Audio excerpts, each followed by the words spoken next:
小细狗，偷柳才女的诗，不要脸！长这么胖还敢出门，恶心谁呢？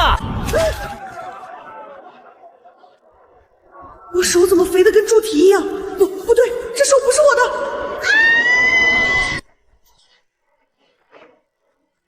我这是穿越了，还穿成了父母早逝、空有一身才华却被好姐妹背刺的自卑胖女人。等等，这剧情怎么这么熟悉？大家别扔了，求求你们不要怪我妹妹，她也只是太想出名罢了。婉宁，只要你肯认错，我还是会原谅你的。我去，这不是我当初看了一半就弃文的那本降智虐文里的情节吗？甚至我还穿成了里面那个被好姐妹盗去几百首原创诗、蠢得要死的炮灰女配了。哼，我可不是那个蠢女人，去陷入这种低级的自证陷阱。婉宁，柳如烟是吧？我记住你了，给我等着！跑了，这死胖子肯定是心虚，不敢跟柳姑娘当面对质。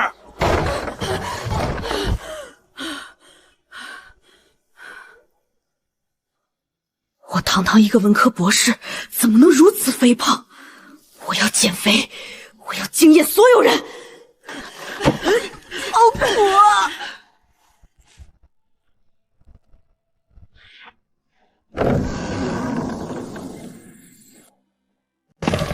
哎，那姑娘谁家的？这身段……啊！林丫头。林丫头，丫头，你这变化，你这是脱胎换骨啦？没有，张婶儿，也就小小的减了个肥。哎，对了，张婶儿，我听说风云阁的柳如烟最近又出风头了。可不是，据说诗作连文庙的大人们都夸，估摸着就快能封大儒了。是吗？哦，对了，张婶儿，你最近听说了吗？京城最近出了一位新诗仙。新诗仙？这京城会写诗的有哪个我们不认识？小姑娘可别信口开河。就是啊，姑娘，我看未必吧。据说那新诗仙刚做了首新诗，怎么念来着？床前明月光，疑是地上霜。对，就是这首。你说什么？再说一遍。床前明月光，疑是地上霜。床前明月光，不就是两句大白话吗？你们咋跟见了鬼似的？10个字写出千古孤寂，这人是谁？姑娘，你还没说那诗仙是谁呢？姑娘，你还没说那诗天是谁呢？哎，听说京城出了个诗仙，光是残句都够名留千古了。明月光，地上霜，这种孤寂你懂吗？床前明月光，疑是地上霜。好诗啊！京城出诗仙了，真正的诗仙！我赌就是柳才女的新作，除了她，京城还有谁有这本事？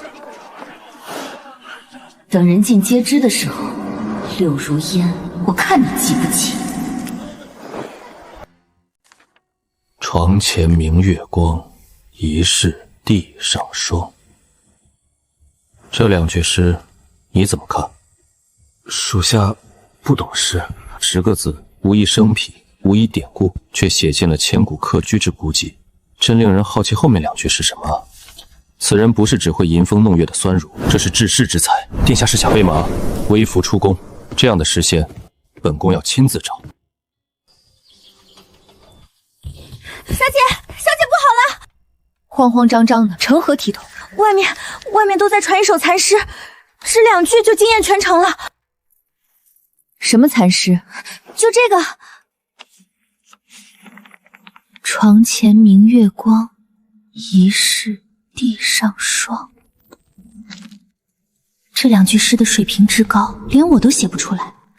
但那死胖子的300首诗我全背熟了，里面根本没有这一首，那会是谁写的呢？小姐，外面怎么说的？都在传是小姐您的新作呢。京城文人都在夸，说除了小姐您，谁还能写出这种意境？大家都在等您补全呢。是啊，除了我，还有谁能写出这样的诗呢？听说了吗？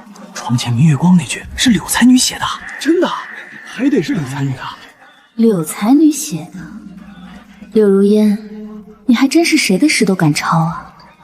那我再来一个呢？柳才女，那首日照香炉生紫烟，遥看瀑布挂前川，想必又是小。这首比前一首还绝，才女就是才女，一出手就是千古名句。求才女现场补全，让我等开开眼。诸位稍安勿躁，既然是佳作，那便需要时间沉淀。到底是谁？小姐，楼下大人们还在等着。让他们滚！不可能，林婉乔的每一首，我每一首都背得滚滚来数。这世上不可能有人写出我都没见过的诗，更不可能有人在才华上超越我。除非去查，3天之内把这个装神弄鬼的人给我揪出来。说柳才女又出新作了，半手往外蹦，下半手到现在没见着。按照我对原著中柳如烟的了解，她现在一定是在强颜欢笑，气急败坏。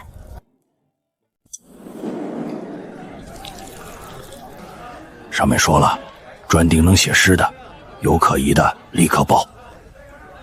这么快就沉不住气了，看来我收网的时候也快到了。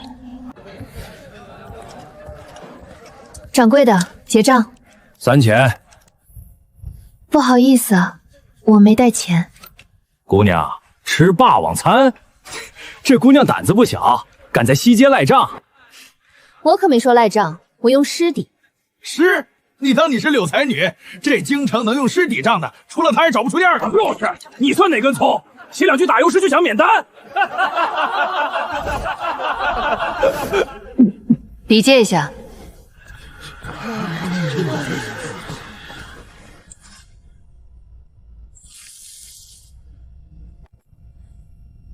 日照香菱生紫烟，遥看瀑布挂前川。飞流直下3000尺，疑是银河落9天。这前2句就是介绍疯传的残诗，他补全了，2首全补上了。查，把这个女人的一切给本宫查清楚。这诗从头到尾都是我写的，我就是那个神秘神仙，跟柳如烟没有半毛钱关系。这2首诗真是你写的，不是柳才女？敢问姑娘尊姓大名？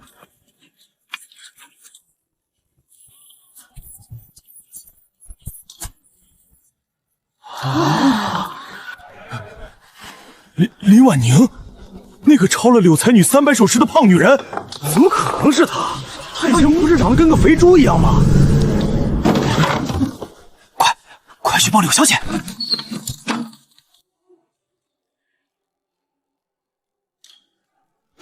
小姐，那个神秘诗仙是林婉明。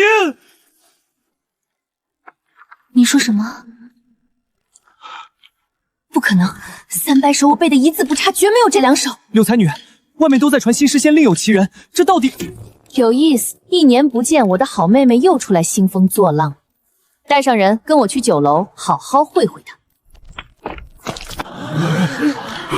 完了，柳家的人来了。我的好姐姐，你终于来了。这妹1年不见，倒是变好看了，只可惜这偷东西的毛病还是没改。诸位，墙上这2首诗乃是本小姐准备挂在诗楼的新作。林婉宁不知从何处偷看了我的底稿，今天抢先写出来，故技重施。我就说嘛，一个抄了300首的人，怎么可能自己写出这种诗？减肥了又怎样？江山易改，本性难移。你说诗是你写的？当然。一个满脑子肥油的抄袭废物也配写诗？既然你说这是你的，那3日后百花谷对诗大典，咱们当众比一场。什么？当着全京城文人的面，手底下见真章，赌约在这儿，签了3日后见，不签也行。现在就告诉大家，这诗到底是谁写的？废话，本来就是他写的，有什么不敢？既然你找死，那就别怪我。3天后，我看你怎么死。走。赌约？别人遇到这种事，早就跪着求自证清白了。阿斗，反手把刀架在别人脖子上。林婉宁有意思。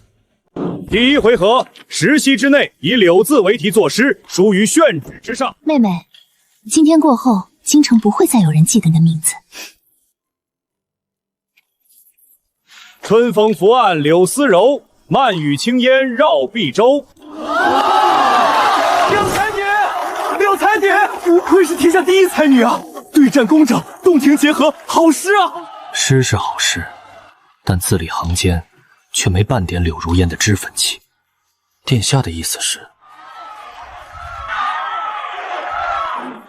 下一位林婉宁登台。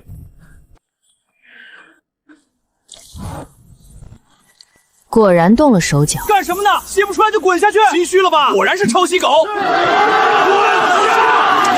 实习到林婉宁，开卷一个字没写，果然是抄袭废物，滚下台去！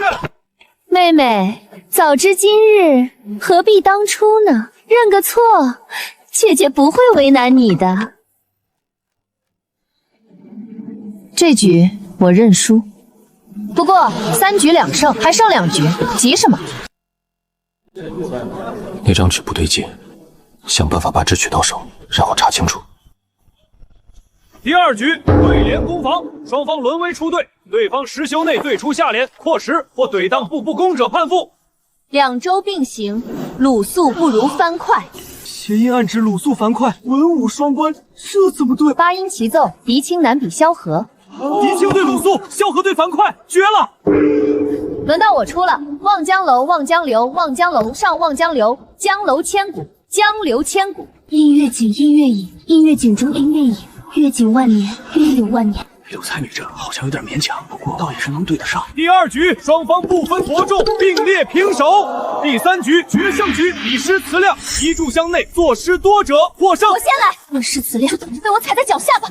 故人具鸡黍，邀我至田家，腰不涉相间。孤山海上二审安雪山，孤城遥望玉门关。2个黄鹂鸣翠柳，一响白玉上沁天香。3纵美酒夜光杯，杯玉饮琵琶马上催。千山鸟间。5、6、7，天哪！这都第几首了？西风书竹影，山月落柴扉，公开如满月，剑去四首，这都第4流星，一共200首。200首，柳才女一注200首，这是神迹！妹妹，到你了，还能站起来吗？各位刚才说200首就是神迹，那今天我就让你们见识一下，什么才叫真正的文学大佬。第1首《将进酒》，君不见黄河之水天上来，奔流到海不复回。君不见高堂明镜悲白发，朝如青丝暮成雪。蜀道之难，难于上青天。林婉珍，春江潮水连海平，海上明月共潮生。浔阳江头夜送客，凤叶地花秋瑟瑟。春风又绿江南50首了，明月何时？还在继续。长恨歌，汉皇重色思倾国，欲语多年求不得。这不是比试，这是诗仙下凡。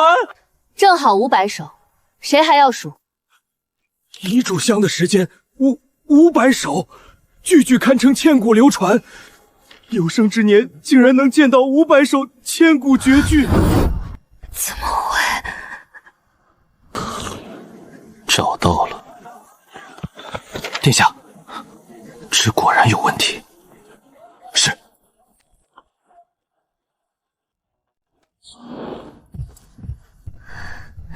最后一场就算你赢，但我们也是不分伯仲，此次比试平局。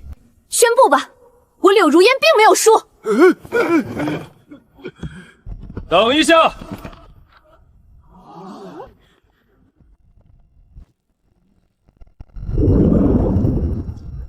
此纸尽有，墨不能入。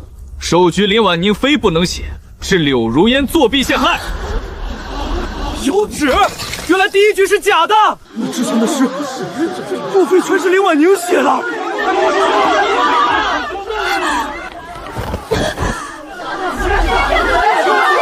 荒唐！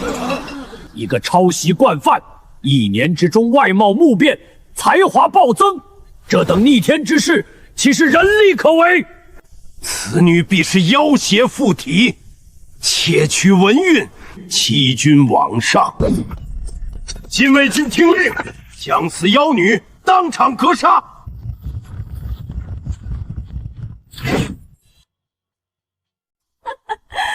想不到吧？我可是受朝廷重用的。太傅大人方才说我是妖邪附体，那我倒想问问，柳如烟首局用油纸作弊，铁证如山，太傅不予追究，反要将我这个被害之人当场格杀，是为何意？放肆！本官是在维护朝廷纲纪。纲纪？大前以文治国，律法铁条写得清清楚楚，诬陷者反作，作弊者革命。柳如烟作弊在先，太傅身为评审却只字不提，反以要挟之名诛杀受害者。我看你这是在以权谋私，包庇亲信，践踏朝法。你一个抄袭惯犯，也配与本官谈朝法？太傅大人，天哪，是蝉联10届国文大围冠军的萧公子！萧公子竟然也来看我们市井的文坛对比，太子怎会在此？太傅大人，今日只是市井作诗较量，怎能上升朝法？萧某从头看到尾，柳才女确有作弊之嫌，这等相加之事，就不劳太傅费心了吧？老东西，见了本太子还敢在这儿杵着？撤！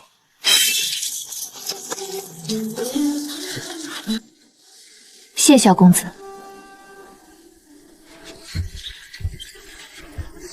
契约上该写什么，不用我提醒你吧？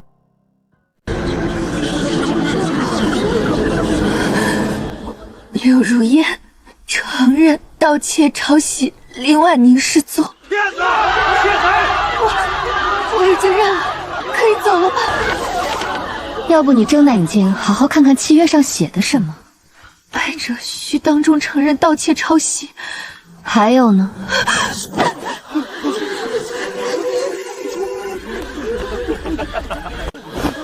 林姑娘，真正的实现500首，一炷香500首，这才是大前第一才女。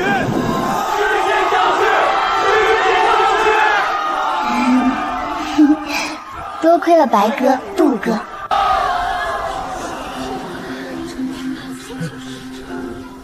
今日一睹姑娘才华，萧某佩服。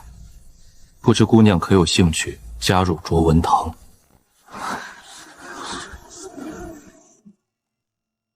国文堂，国文堂，萧公子说的是国文堂。爷爷啊，国文堂可是大前最高文院，非天纵之才不得入内。何止，入了国文堂便是天子门生，由当朝大儒亲自教授，将来可是要以文会物，代表大前与诸国论道的。柳如烟就曾半只脚入国文堂，想不到今日萧公子竟亲自邀请林小姐。我当时只看到原主被柳如烟陷害300首诗那一段就气输了，后面什么萧公子国文堂根本没看到。不过都说古代朝堂水深的很，还是别凑热闹的好。多谢萧公子美意。我此番赴会，只为替自己证明，如今真相大白，心愿已了，无意再入朝廷。林姑娘，那可是国文堂啊，多少人求不来的，老姑娘三思啊！林姑娘，3个月后，东邻国将派使臣来京与大前以文较量。大前已连败2年，若今年再败，按衡约须割云州3郡与东邻国。若姑娘帮我大前守住3郡，我允诺姑娘黄金1万两。天哪，黄金1万两，就算放到现在，那也是亿万富翁啦！我可不是见钱眼开啊，只是作为我大前子民，割地让国这种事实在看不惯。国文堂，我入了。林姑娘大意。不过，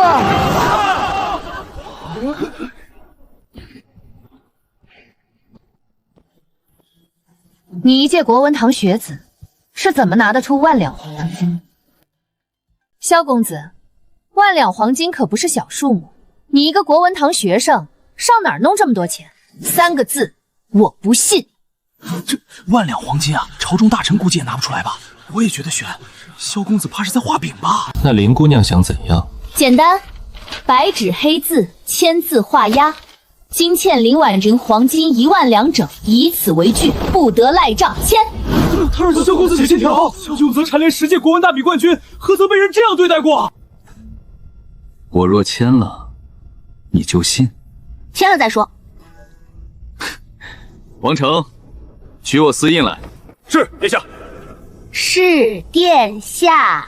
殿下，皇太子殿下，殿下，您的私印。妈，原来是皇太子殿下。草民刚刚说什么来着？完了完了，碰瓷撞到了当朝太子，真是嫌命长啊！现在信了。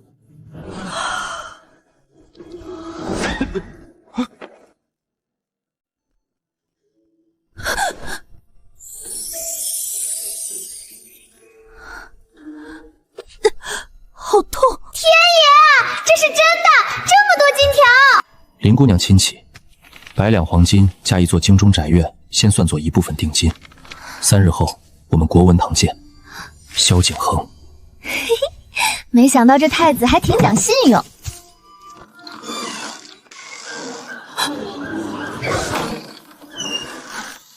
幻觉，一定是昨晚没睡好。别丫头，别闪开！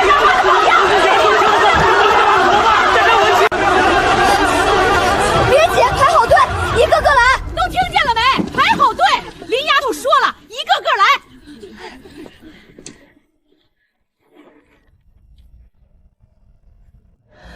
终于体会到为啥现代明星都需要保镖了。这群粉丝简直太疯狂了。小姐，奴婢翠果以后就是您的贴身丫鬟了。你叫什么？翠果，翠绿的翠，果子的果。我天，这都能撞名？这名字不行啊！翠果，从今往后你就叫锦溪，是我的贴身丫鬟。锦溪，锦溪是。小姐，奴婢喜欢这个名字。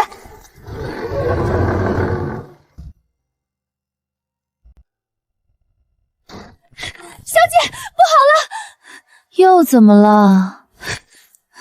外面都在传那个萧公子，他的真实身份是当朝太子殿下。你说什么？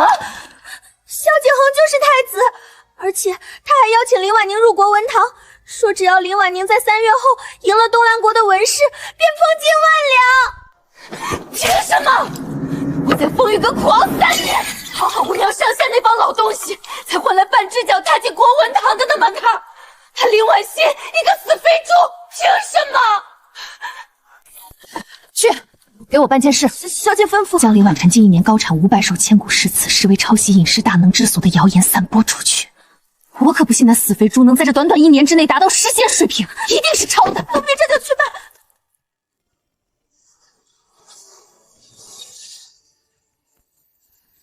小姐，这国文堂好气派啊，比咱们宅子还大几10倍。毕竟是皇家文苑，当然气派。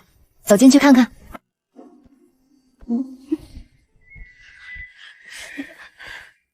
哟，这位面生的很啊，谁家的小姐？怎么从来没见过？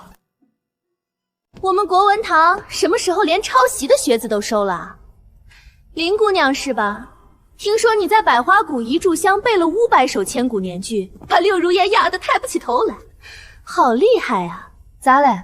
有事儿？当然有事。一个只会抄袭的人根本就不配做我们同窗。就是，跟你这种呆块都觉得晦气。谁说我们小姐是抄袭？我们小姐可是太子亲自引荐。入我们国文堂，靠的从来就是真才实学。别说是太子，就算是当今圣上引荐，也需要过我们国文堂的3考方可入堂。就你这只知道抄诗背诗的，怕是这辈子都入不了我国文堂的门槛了。哦，你们口口声声说我抄袭，可有证据？少装了你！那500首堪称千古绝句，历经人生百态，岂是你1年就能做出来的？500首真情实感，绝不是他一介女子能短期做出来的。好吧，那500首确实不是我做的，还真是抄的。我就知道，你终于承认了，还不赶紧自己滚出去！滚出去！滚出去！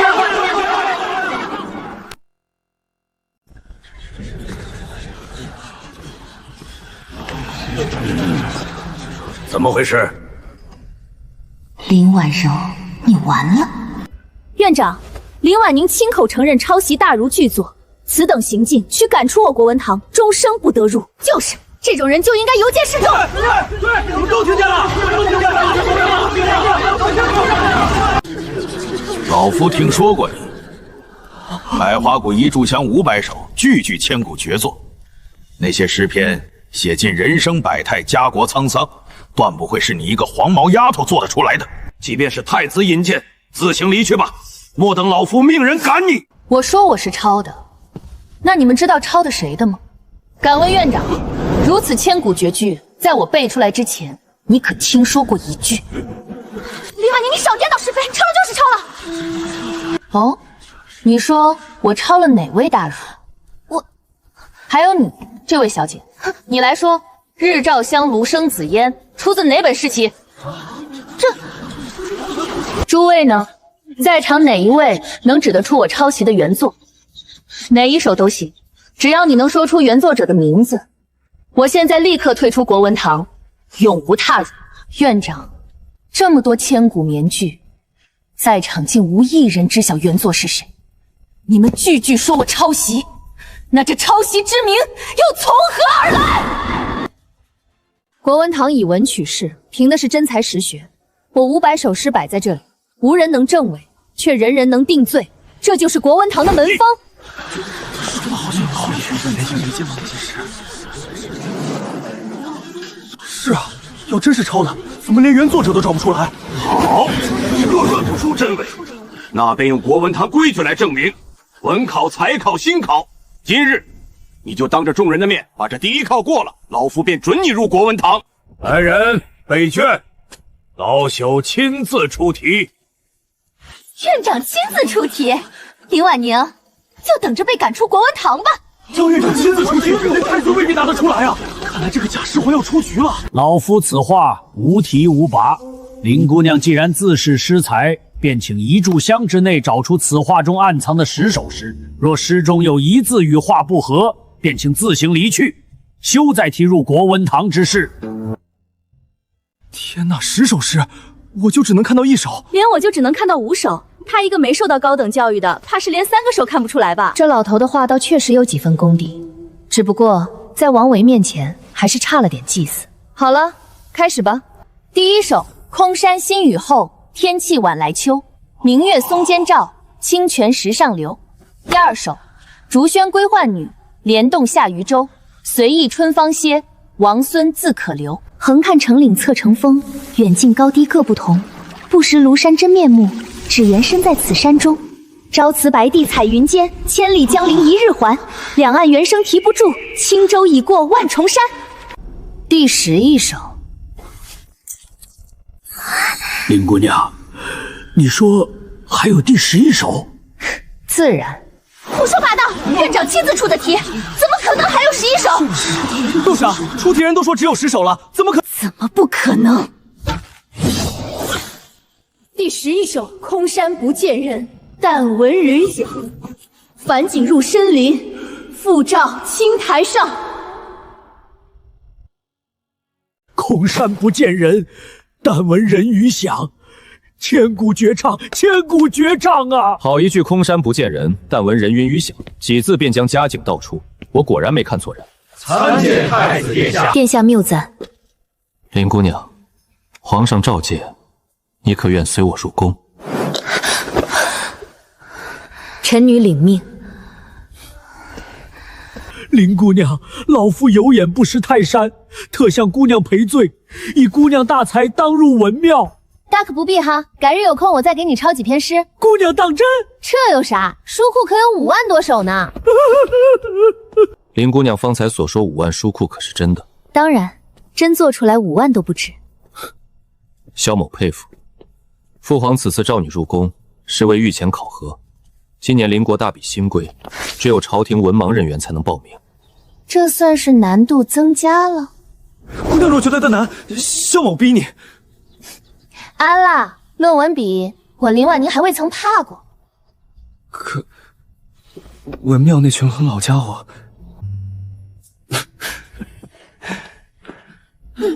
喂，我说认真的，就凭我大脑能装下5万书库。朕听说你在百花谷做了500首诗，与太子立了赌注，又在国文亭辩倒了张院长，倒是热闹。陛下，此女虽有几分诗才，必就只是吟风弄月的小道。若是先前各国文笔让她试试也无反，可如今新规已出，文苗之位可不是什么人都能入的。臣以为还需验其是否有真才实学。林姑娘，今日老夫便出一题，若姑娘答得上来，老夫便第二个赞成你入文庙，可有异议？请。我大前立国100年，边境屡遭侵扰，国库连年吃紧，既要兴兵固防，又要减负养民，此乃两难之举，该作何解？林姑娘既然自诩才学，便请当殿献策。刘世才这老官居然出这等难题，虽然他有经世之才，但却从未接触过朝政，如何能拿出安邦之策？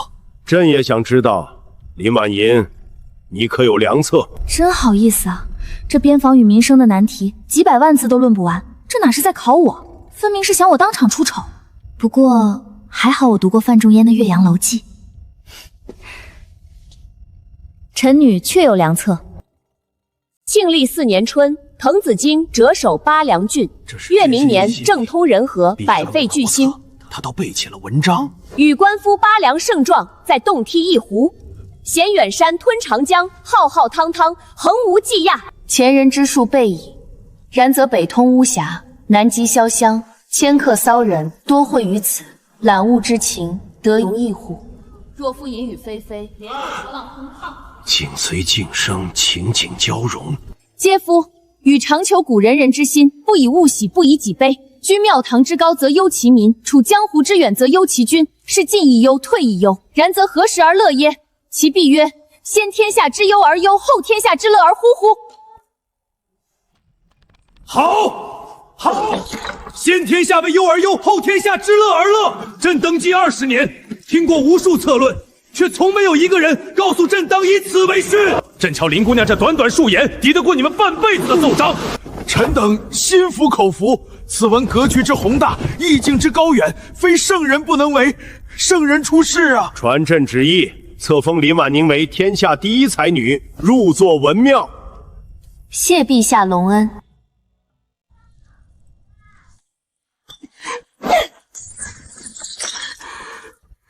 天下第一才女，这原本该是我的称号。那些诗呢500首诗，原本都是我的。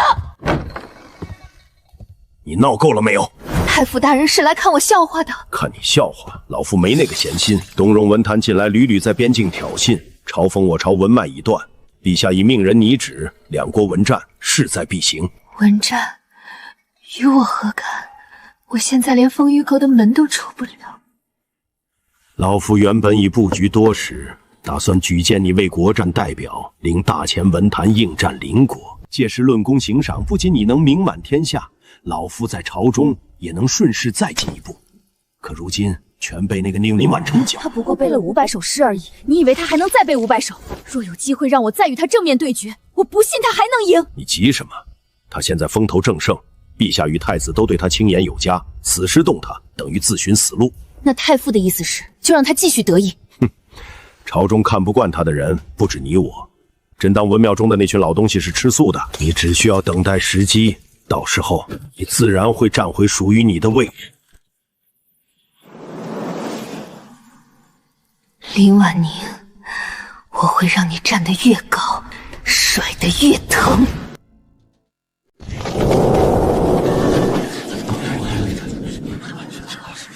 连首座大叔都亲自出来了，这阵仗比当年兰心科状元还大。一个女人想进文庙，这不是捅了马蜂窝吗？来者止步！圣人云：“唯女子与小人难也。”又云：“妇人从人者也。”文庙供奉先圣先师之地，女子入庙有辱斯文，败坏礼法，条条幽庙，字字有据，撕毁诏书，磕头退属，莫要自取其辱。你若不愿，本宫可以出面。不必，他们要拦，就让他们拦。这门我自己开了就是。首座方才说唯女子与小人为难养也，敢问首座，此句出自何处？自然是《论语·阳货》。圣人1000年前便已明言，女子与小人同类，不可亲近，遑论入庙。那首座可知，女子二字在先秦典籍中通孺子，意为你的孩子，近之则不孙，远之则怨。这是说宠溺幼子便会骄纵无礼，疏远便会心生怨怼。圣人教的是育儿之道，何时说过女子不可嗜学？他说的好像也有道理。首作又说：“妇人，从人者也。”此句出自《礼记·交特苏》，但首作漏了后半句“妇人，从人者也。幼从父兄，嫁从夫，夫死从子。”这是礼制中对女子在不同人生阶段所依之序的描述，并非禁令。若从人，便是禁止入庙治学。那班昭续写《汉书》时，从的是谁？谢道韫咏秀之才，从的又是谁？大前文庙供奉的先圣先贤中，有多少人亲自教过女儿读书识字？若女子治学就是败坏文德，那这些先贤的千金，岂不是个个都败坏了门风？巧言令色，文庙乃国之大典，百年规矩，岂是你三言两语便能动摇？规矩？敢问大儒，文庙门前的进士碑上刻的是谁的规矩？是孔圣人亲言的“有教无类”四字。敢问诸位大儒，哪一条选择里的哪本条写了女子除外？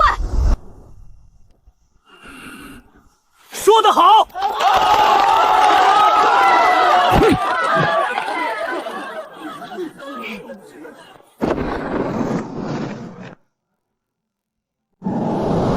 ！100时之内不解此局，不得入内。此乃先前留下的天元算局，100年间无人能解。81格中36格为已知数，余者皆为空白。规则只有一个：100时之内，纵横斜3数之和必须完全相等，错一件全盘皆输。林姑娘在百花谷背诗500首，在金陵殿写文章写跪了满朝文武。不过算术这东西不是背能背出来的。老夫劝你一句，现在回头还来得及。听说翰林院算学博士都在这石盘前坐了3日3夜，最后还吐血晕了过去。这姑娘诗写的再好，论算术怕是不行了。这局当年父皇请了3位算学博士联合推算，耗了10日才得以解开。他虽聪慧过人，但算术一道，毕竟需要经年累月的训练。这不就一个小数学题吗？只需要把已知数代入求未知数，保证行界、对咬线和相等就行。不过就是消元法和代入法的组合运作，简单。哼，黄毛小儿，口无遮拦。你们谁帮我推动一下石珠？用不到100息，10息即可作答。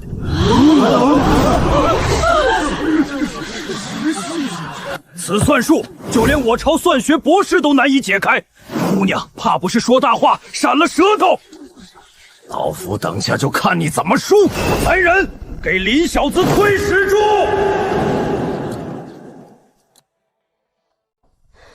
左3上移5，右4下移3，左2右移7，上9下移6，右3右移1。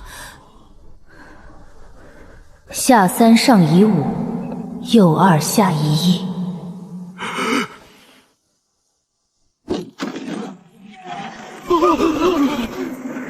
1，右上下移3，结束了。居然解开了！虽然看不懂，但林姑娘气势逼人，硬控我10息。林姑娘，恕我收回原来不敬的话。林姑娘，是老夫唐突。走吧，不是还有下一关吗？这次我让你们输得心服口服。前2关你引经据典破了老夫的教条，又以奇迹解了天元算局。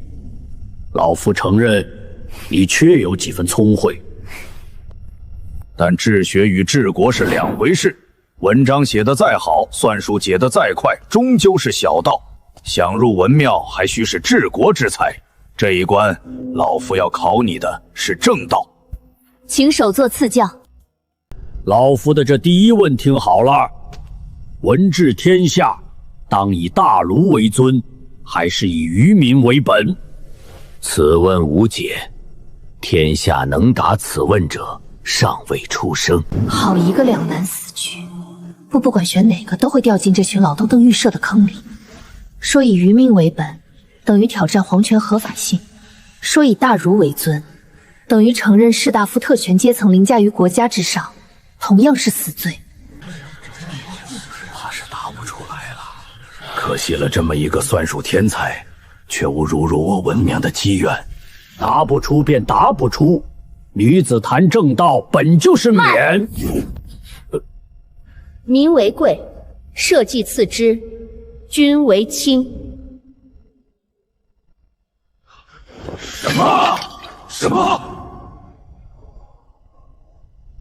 是故得呼丘敏而为天子，得呼天子为诸侯，得呼诸侯为大夫，诸侯为社稷则变质，牺牲继承，次层季节，祭祀以时。然而汉干水易，则变质社稷。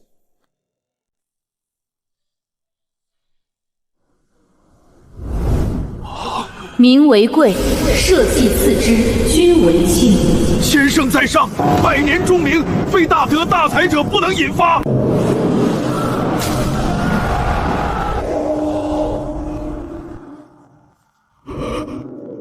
老朽守了文庙40年，今日方知什么是真正的圣人。请林大主接印。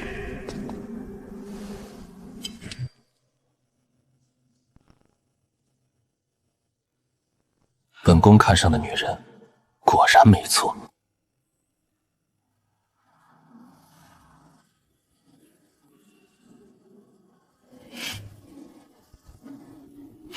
林大儒，我大前开国第1位女大儒，林婉宁，我要你死！东戎使臣亲启，大前边防部署以悉数查明，附于密函之中。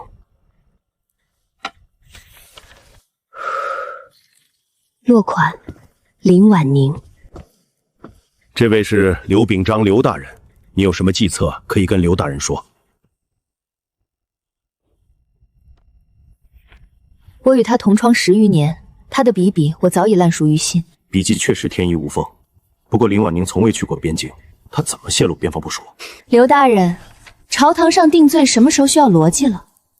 只要这封信在陛下面前亮出来，满朝文官自会帮咱们把剩下的故事补完。至于他那抄袭的旧账，我也会替刘大人准备齐全。江南盐税积弊10余年，历任巡盐御史都理不清。自从用了林姑娘这套交叉合战的法子，3日就把烂账全拆出来了。这盐税交叉合战的法子确是良策，朕已命户部。陛下，臣弹劾女官林婉清通敌叛国。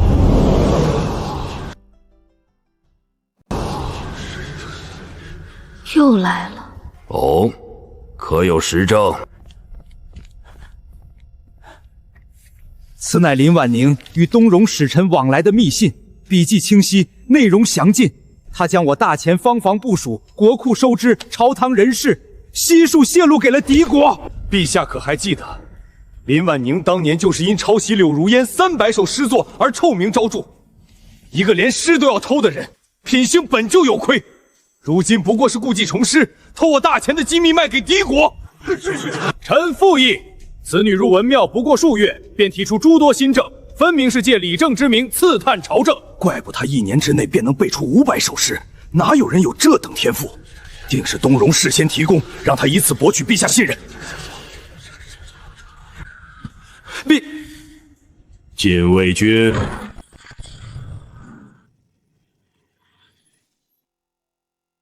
林婉宁，这些密信你作何解释？臣女能否近前一观？柳如烟，你为了抄我的诗，还真是下了不少功夫呢。刘大人，你说这些密信是本官写给东戎使臣的？笔迹铁证如山，你还想抵赖？那请问刘大人，这信纸是什么材质？此纸质地粗韧，纹理呈竹节横纹，是东戎特产的竹纹纸。大前不产此纸，只有东戎边境3州有少量流通。臣女自出生起从未踏出京城一步。敢问刘大人，臣女是从哪里买到东戎竹纹纸的？又是怎么运进京城的？经谁的手？走哪条路？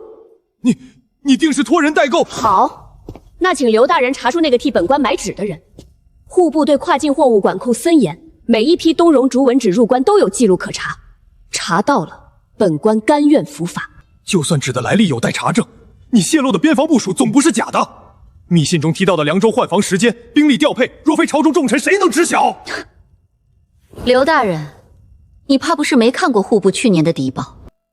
凉州换防是去年3月的事，当时户部为核算军饷专门发了一份公开底报，将换房人数、时间、住房地点写得清清楚楚。这份底报满朝文武人手一份，连京城茶摊的说书先生都能背出来。该死的，那贱人不是说这些大臣会替我找理由的吗？这不对呀！你伪造密信也就罢了，连情报内容都不舍得花点心思核实，漏洞百出到这个地步，还想栽赃？陛下，臣女冤枉。不过臣女手上倒确有些东西想给陛下看看。这是臣女命暗卫搜集的刘秉章及其同党党贪没国库、私通东荣的罪证。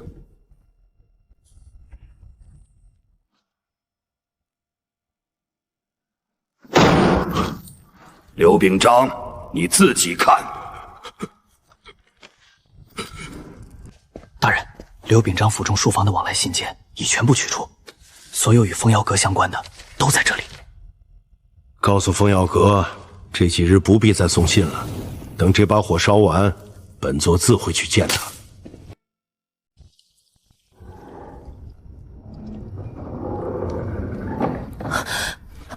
太傅大人，刘秉章那边全完了。林婉宁早有防备，他不仅当拆穿了密信的破绽，更致命的是，他手里早就攥着刘秉章贪墨通敌的实据。那我呢？密信上的字迹，这个你放心，刘秉章来不及攀咬就被拖下去了。他府上与风余庵往来的所有信件，老夫已命人悉数焚毁，这把火烧不到你身上。又让他逃过一劫，下一步怎么办？难道坐当他羽翼丰满？东荣文坛近来挑衅玉圣，昨日一篇诗词如我大前文脉已断，两国文战已是箭在弦上，不得不发。那又如何？明日早朝，老夫将力排众议，举荐林婉臣为国战代表。举荐他，这不是在帮他？帮他？东荣文坛那几位老骸物，哪一个不是近臣师臣数十年的泰山北岭？大洪文庙的那些大儒都未必能胜，何况她一个小丫头。太傅好算计，但光靠东荣人的本事，未必能稳赢他。他在百花谷背出的那500首诗，每一首都是千古绝唱。若他还有存货呢？所以老夫今夜才来找你。你比任何人都了解他的诗风，了解他的偏好与创作习惯。这些东西东荣人不知道，那你可以想办法让他们知道。等他在擂台上身败名裂，然后我再出马。到那时，东荣文圣已与他斗得两败俱伤，而我登台一举力挽狂澜，满朝文武、京城百姓，所有人都会记得是谁在国难当头时站了出来。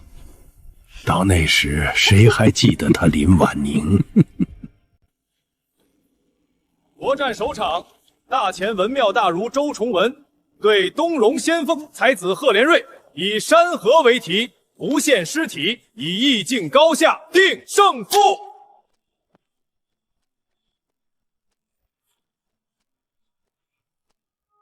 本轮东荣先锋贺连瑞胜。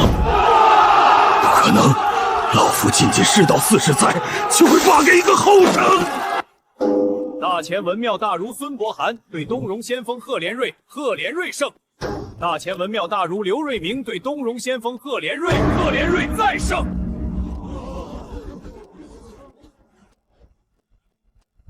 5场比试，大前无一胜绩，这就是你们所谓的千年文脉，这就是你们引以为傲的诗书礼乐。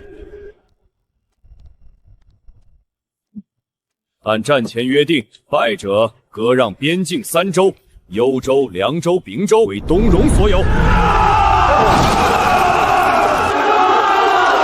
5战5败，文毛那些老学球平日里引经据短，滔滔不休，怎么到了擂台上连一个东荣先锋都打不过？太子，你可有对策？儿臣以为文战之败非诗书之过，乃应战之人墨守成规，不通时变。满朝文武当真无人了吗？陛下，臣有一人举荐，说天下第一才女林婉宁。太傅，以举荐林婉宁。陛下，大敌当前，非人才不可救国。林婉宁虽曾与老臣有过局域，但此女确有真才实学。如今大前文运危在旦夕，老臣愿捐弃前嫌。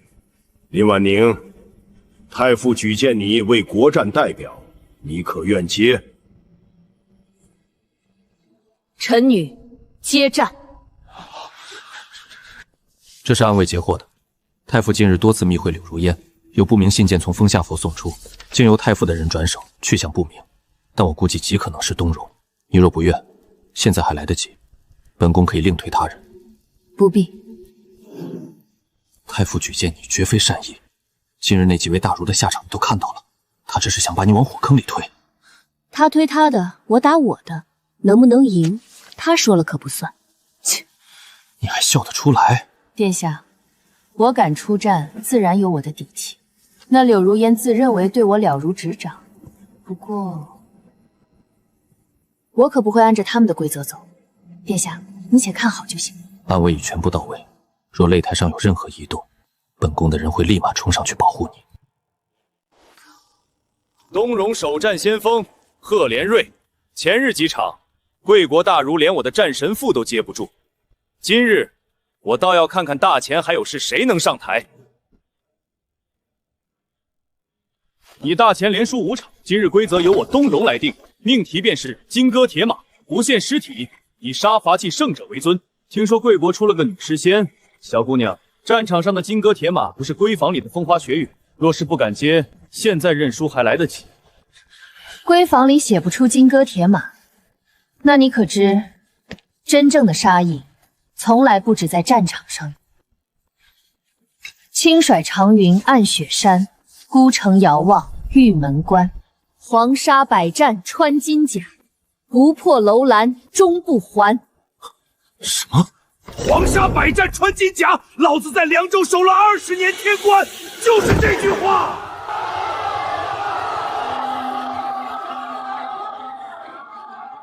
第二战，东荣楚玉请战，规则变为琴诗对决。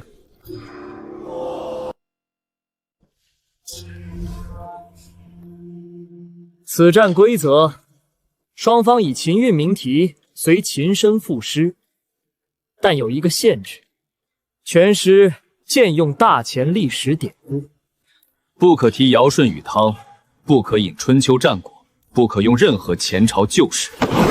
奋用典故，师尊有典故之称，等于砍断了半转半条横手臂。这是存心要把林姑娘往绝路上逼。禁用典故，你觉得没了典故，大前文人就不会写诗了？规则便是规则，林姑娘若觉得为难，现在认输还来得及。真正的千古名句，靠的从来不是典故堆砌。巧舌如簧，无需多言，题目就在琴声中，请吧。这琴声如寒潮，一层压过一层，琴声中似有一人独坐天地间。海上生明月，天涯共此时。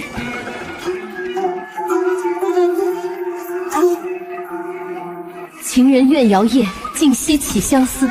月烛怜光满，披衣觉露滋，不堪盈手赠，还寝梦佳期。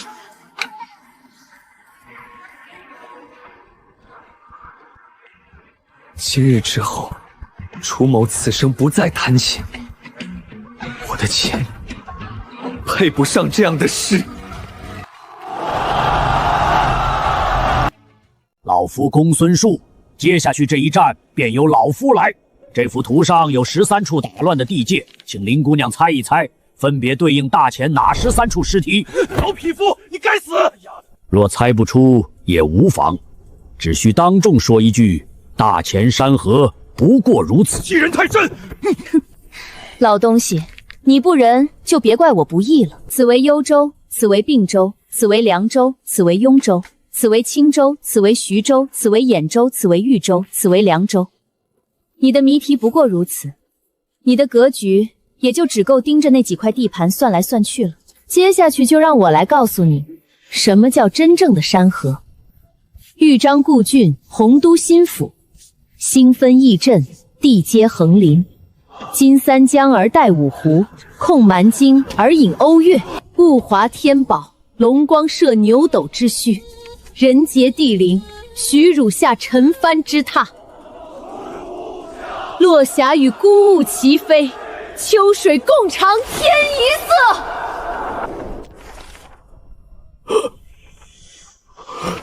怎么会有这种事？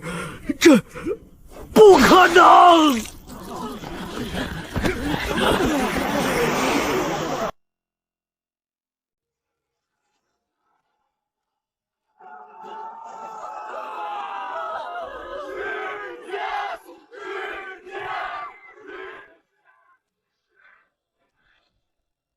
大前女诗仙果然名不虚传，但国战非个人之语。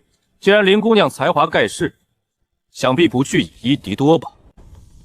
按国战协定附案第7条，若一方实力超重，可开启生死车轮战，由对方5人同台合围，命题由对方拟定，规则由对方设定。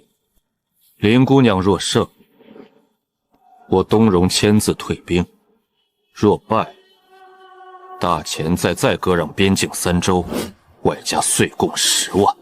林姑娘可敢应战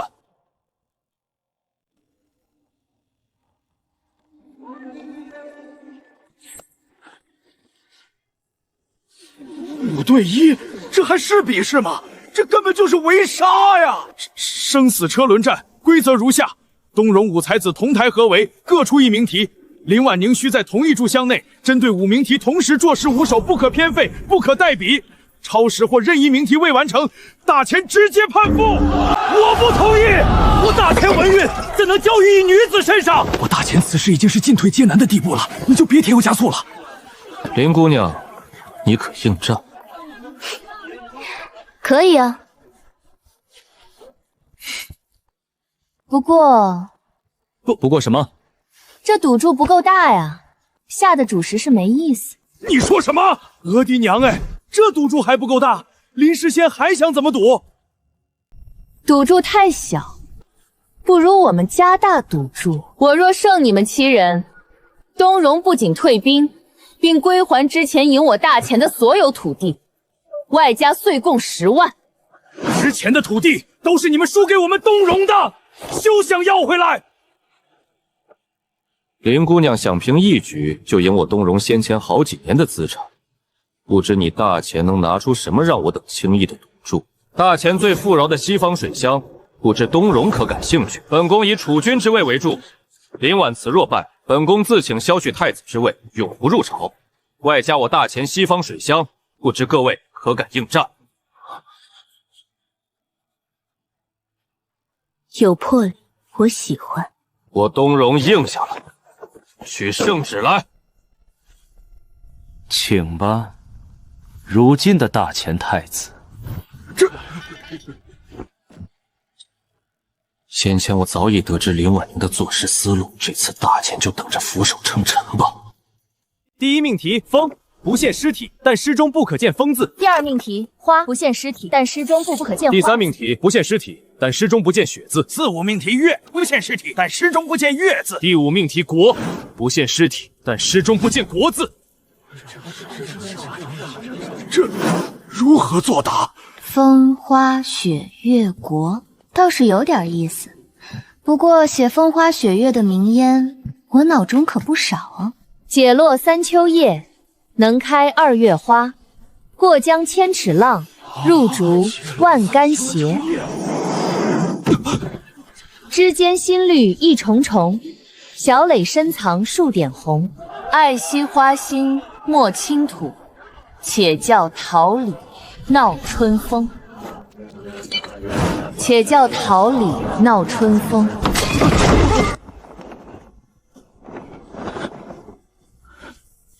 柳如烟给的全是错的。大前5战完胜。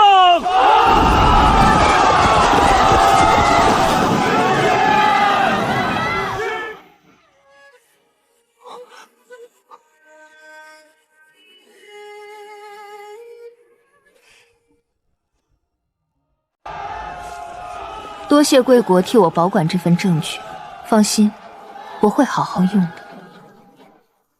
哼！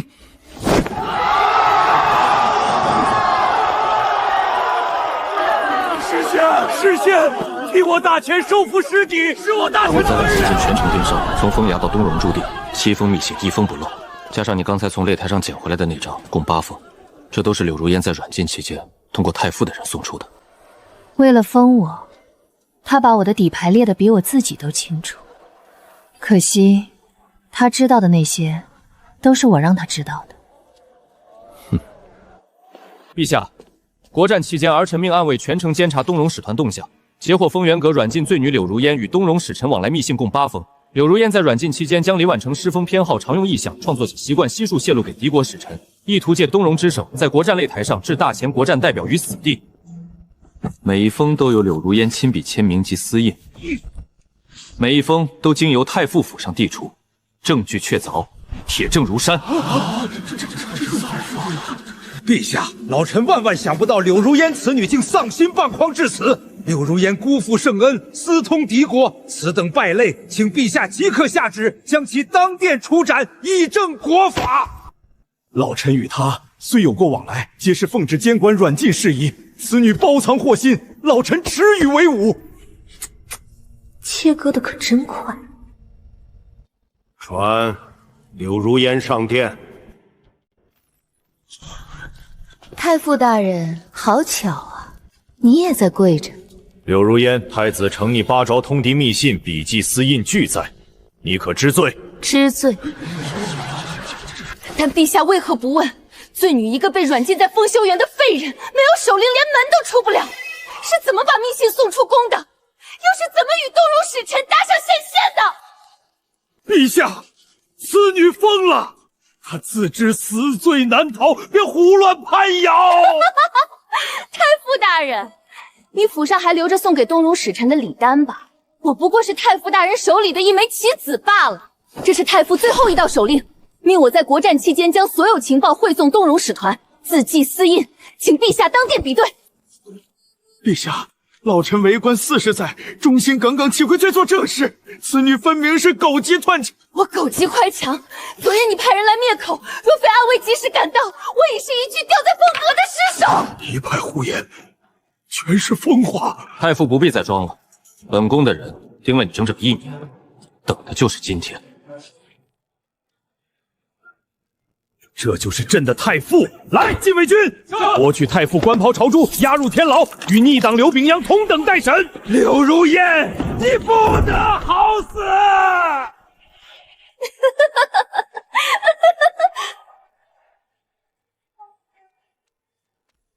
现在该我们了。反正横竖是个死，我不服。林婉宁，你敢不敢跟我最后比一场，以命为赌注？我若输了，认罪服忠，绝无二话；你若输了，把你的命赔给我！荒唐！通敌罪女死到临头，还敢大放厥词！禁卫军，拖下去！疯了！慢。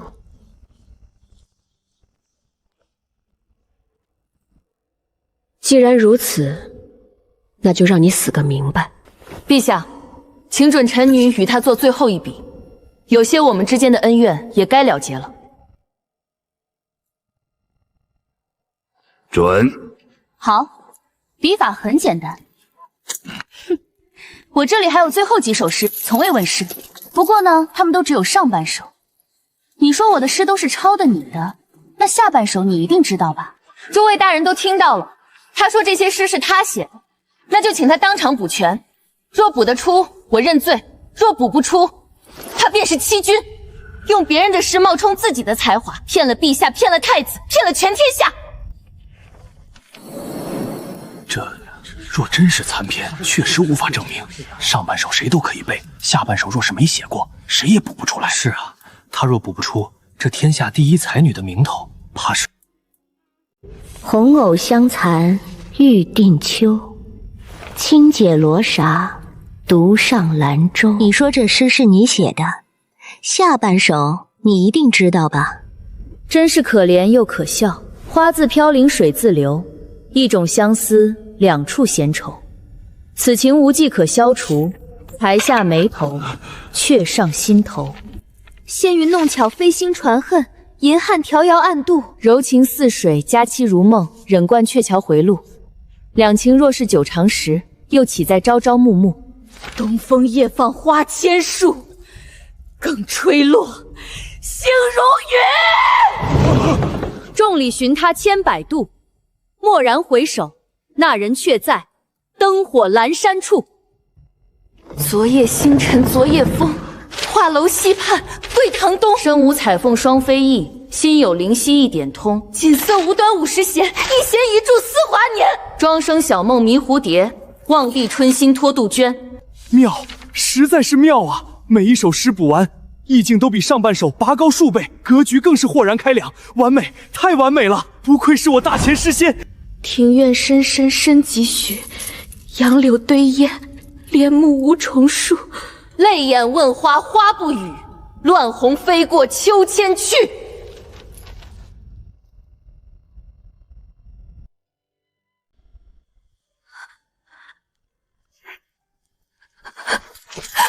不可能！你怎么会知道这些诗的下半首你根本没写出来？你模仿我的笔记，模仿我的意象，模仿我的一切，但你永远模仿不了我的才华。你偷得走我的诗稿，偷不走我的天赋。所以那300首诗用完之后，你再也写不出新的一句。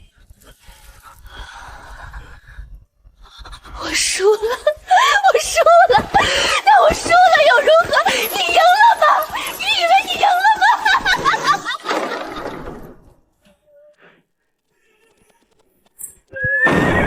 ？800里加急！东戎4会停战协定，以文战不攻为借口，联合叛军余孽发动突袭，幽州、凉州、并州一夜沦陷。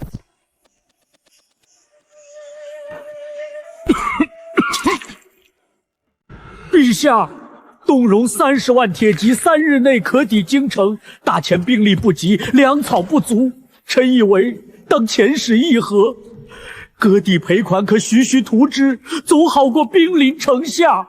臣附议，此番东戎出兵，打的是文战不攻的旗号，若非国战擂台上太过张扬，激怒东戎，何至于此？臣斗胆，请陛下追究林婉晴之责。荒谬！林婉宁在擂台上以一队伍力挽狂澜之时，你们坐在台下连大气都不敢喘。如今东戎私会协议兵临城下，你们不思抗敌，却要追究功臣之责。今日割3州，明日就要5州，后天便就要京城。你们议一次和，大前就少1寸土。你们再议几次，是要把陛下的金銮殿也让出去。儿臣请旨挂帅出征，不收复3州，誓不还朝。准。林婉宁以天子之师身份随军，待朕宣慰3军。臣领旨。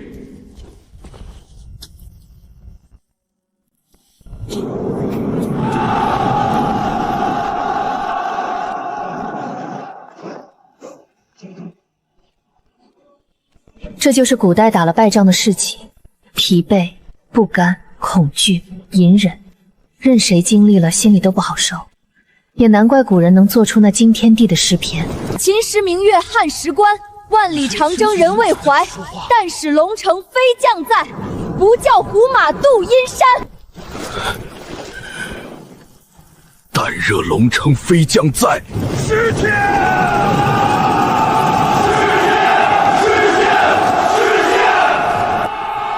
这就是我选的女人。黄沙百战穿金甲，不破楼兰终不还。不破楼兰终不还。他们的士气被你这一首诗全提起来了。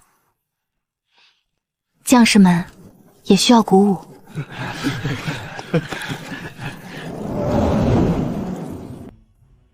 东戎人知道我们所有的换防路线。昨夜李将军的援军在半路就被伏击了，3000人折了一半，这仗怎么打？敌人在暗处看着我们的一举一动，我们却连他们的主力在哪儿都不知道。殿下，敌将又在城下喊话了。城上的人听着，本帅给你们3日，3日后开城投降，可免一死；若是不降，城破之日，屠城3日，鸡犬不留。骑兵在前，步兵在后。若是发起冲锋，骑兵冲上去了，步兵根本跟不上，大旗插得歪歪扭扭，说明中军没有把这场攻城当回事。弓弩手在喝酒，后卫没有设防，他们几仗打得太简单了，觉得大前军队不堪一击。或许这便是我们的机会。殿下，我有一个办法。素素说来。敌军统帅看不起大前文人，他觉得我们只会吟风弄月，手无缚鸡之力，那就让他更看不起一点。今晚在城头挂满灯笼，我要在那里抚琴，让全军将士轮番登城，高声吟诗，越大声越好，让东戎人听清楚，让他们以为我们已无计可施，只能在城头吟诗作乐。你这是要以自己为饵。东戎统帅骄狂轻敌，看到城头吟诗，必然倾巢而出。殿下只需率精锐绕后，我在此处等殿下合围的信号。好，听你的。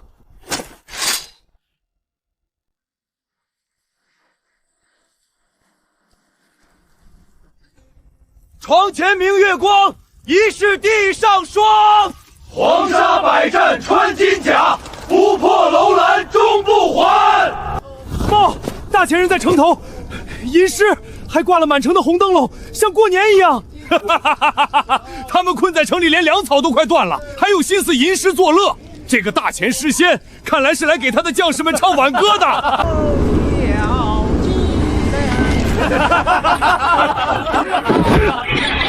传令全军，不必等3日了，今晚就攻城，把那些吟诗的书呆子，连同他们的诗仙一起踏成肉泥。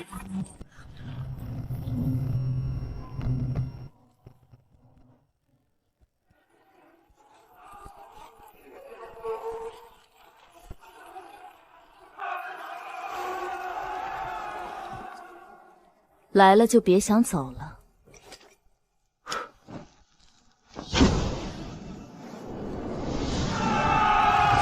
大帅，后方有埋伏！不要慌，列阵迎敌，后队变前队。开城门，全军出击！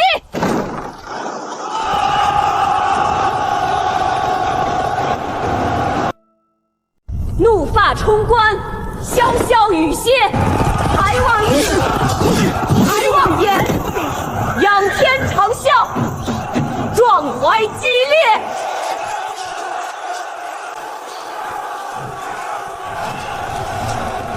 30功名尘与土，踏千里路，白冷宫的少年头，空悲切。靖康耻，犹未雪。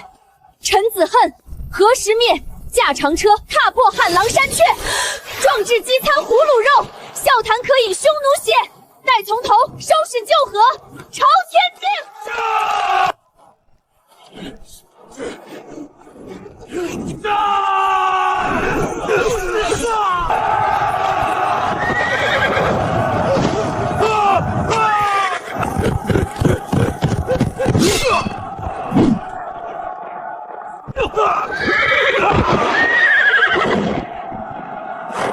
太子千岁，诗仙威武！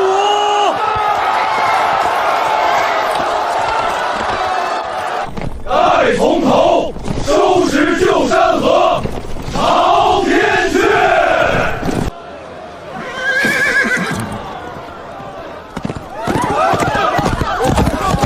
殿下，陛下在朝堂上咳血昏厥，太医说，请殿下速速入宫。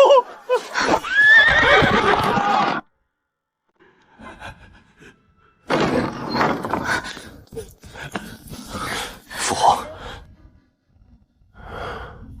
上前来。朕听说了，3州收复，东戎退兵，你做得很好。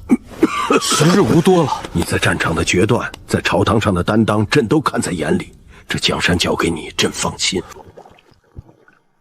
父皇，林婉宁，你以一介女子之身，袭冤屈枉瓜国，破城规，大前立国100年，从未有过你这样的人。大前有你，是社稷之幸。朕善我与太子萧景恒，林婉宁以天下第一才女、文庙大儒、天子之师的身份辅佐新君，共理朝政。这江山交给你们了。父皇，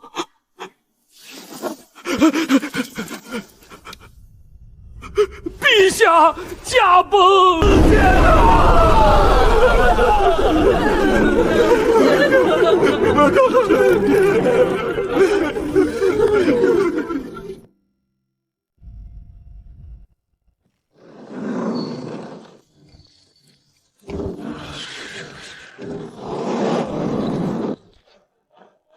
朕的皇后不必跪朕。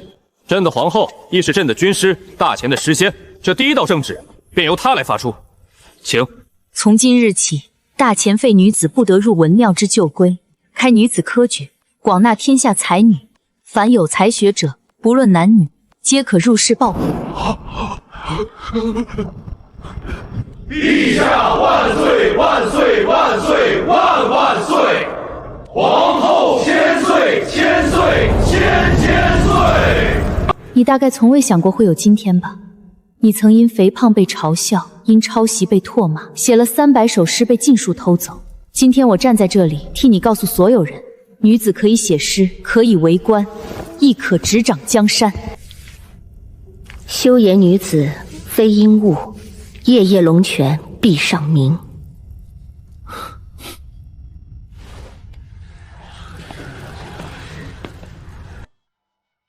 休言女子非鹦鹉。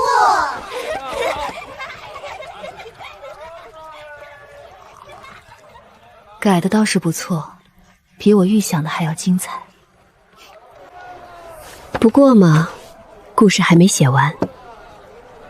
萧景恒，我笔下最完美的男主角，原本是想让他孤独终老，成为一个心怀天下却无人可懂的帝王。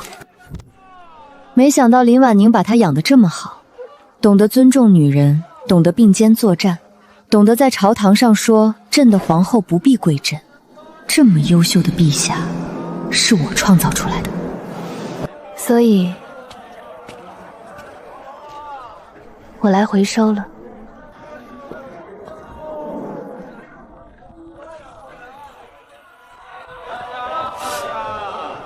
谁的书啊？奇怪，怎么是空白的？